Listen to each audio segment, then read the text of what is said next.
What's up, guys? I'm going to talk about two pieces of advice that I got on my data science job hunt last year that, looking back on it, was absolute madness. And if this advice actually, um, it makes sense when you look at it from, the angle that they presented it. But when you look at it from an outsider standpoint, it actually seems to be madness and really doesn't make a whole lot of sense. So I'm going to get into it. So the first one was writing a blog every week. Now, in my boot camp, we had this job hunt procedure or whatever. We had to, have this like tracker sheet where we would, um, basically do these weekly requirements. And one of these weekly requirements, these job hunt activity requirements, was to write a blog every week. And the reasoning behind that is, one, to solidify what you've already learned. Oftentimes, the best way to fully solidify what you've learned is to teach what you've learned and see how well you really know it. And that makes a lot of sense. And that I can definitely attest to that, making content as a good way to solidify learning what you've already learned. And then also it would make you look better in the eyes of the hiring managers because they see you're contributing to the community, you're writing a blog every week, that looks good. Now, so on one side, and those are the angles that they presented it, where it makes a lot of sense to write a blog every week. But here is the problem with that. It kind of led to this whole churn and burn kind of thing going on, where what would happen is we wouldn't necessarily, if we were just naturally starting to write blogs, we may naturally, we'd write a blog when we do an interesting project or we learn new interesting things, and that might only happen every 2 to 3 weeks, right? And it may only happen like every 2 to 3 weeks that we're actually coming across something new that's worthy of making a blog about. So what would happen is, I hadn't really written blogs, but I had learned a lot of things, had a lot to share. So in the beginning, in the first few weeks, the blogs were really good and I really enjoyed it, and the blogs were really good. But what happened is the blogs started to really suck because it got to the point where I kind of like written all the main things that I had on my mind about topics, to write about, and new concepts that I was learning. So I just started basically racking my brain and just going and basically making a bunch of really lame tutorials and a bunch of really low quality blogs. And what I began to notice is it was my boot camp and probably other boot camps telling us to write a blog every week, and that became like the new trend, the new fad. And now, looking in Medium, which was that's the platform where we'd write the blogs, I would just see so many poorly written blogs that were just thrown out there and looked like someone was basically just threw a blog together because you're supposed to write a blog every week. And I looked in my own writings and realized, I was no different.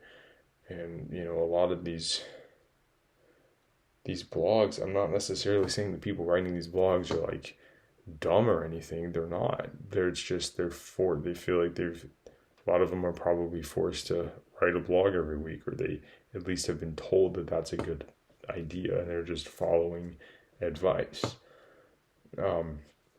But yeah, it just led to a massive pool of low quality blogs, taking up space, basically taking up all this space on Medium. And then the other piece of advice that was complete madness is not applying for jobs. They're literally like, don't apply for jobs. Like, you just need to like identify companies you want to work for, look for people that work at those companies and reach out to them.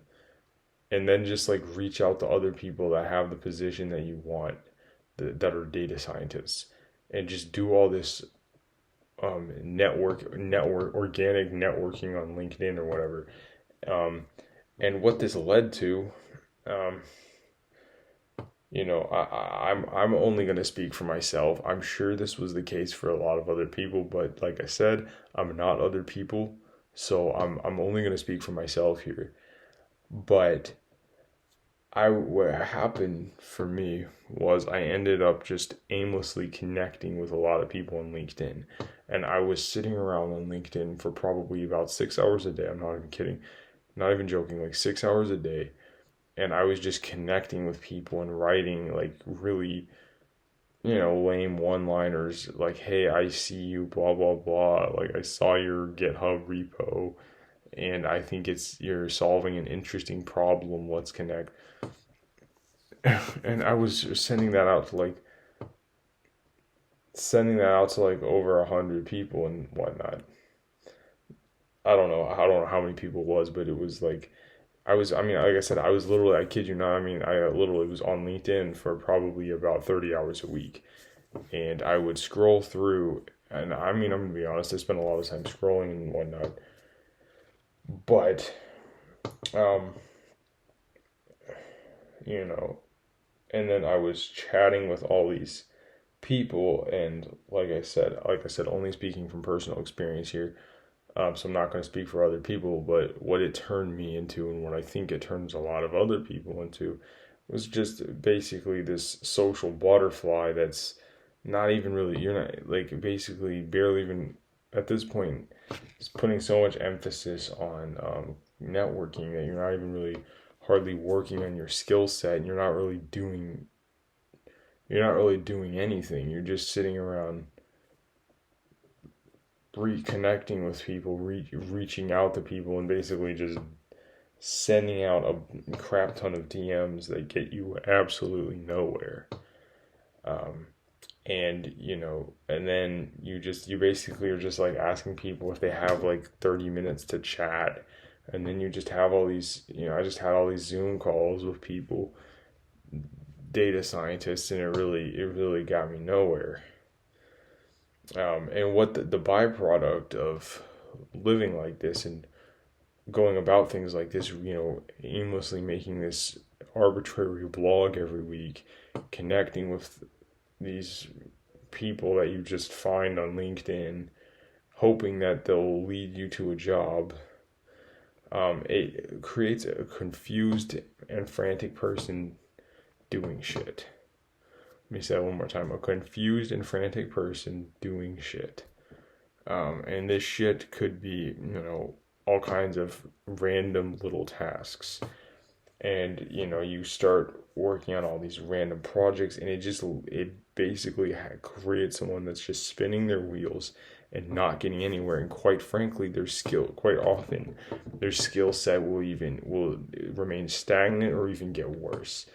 Now, despite also, being on like social media all day is not very good for your attention span and your brain and all that. So that being said, all of this stuff, all this advice, even though it got to the point where my skill set was degrading and I was one of these social butterfly people just sending out LinkedIn requests and not really, basically being confused and not knowing what to do, all this advice and what I was doing actually seemed totally normal.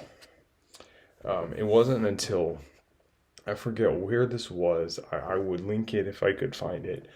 But I heard some story about a guy that was trying to be a lawyer. He went to law school and all that, and he was, during his period of looking for a job as a lawyer, he thought that he needed to start a blog about law and then interview a bunch of successful lawyers to work on his networking, I guess. And it got him nowhere, and he actually got worse at his own practice of law. And then he ended up, even though he was interviewing people at like really good law jobs, he ended up getting a pretty shitty law job, as some low grade lawyer job. I don't know what that'd be exactly, but basically his plan backfired on him, and he went from this level of lawyer, of like the lawyer that he could have been, the job he could have gotten, to like ended up working down at this level. And it made me think like, wow, that's very similar to what I was doing. And it made me think, maybe if this guy just writing all these blogs about lawyers, if that didn't serve him, writing all these blogs and having chats with all these people, with all these other professionals in the field, if that didn't serve him, and that actually hurt him, hurt his career, then I'm not saying it's necessarily 100% fact, but I could totally see that being the case for people in other careers like in data science. So at the end, just to conclude on all this video, I'm not necessarily saying that this advice is wrong. I could have followed the advice poorly myself. I'm fallible. I'm not perfect. I could have made the mistakes myself. And these could have just been my own mistakes.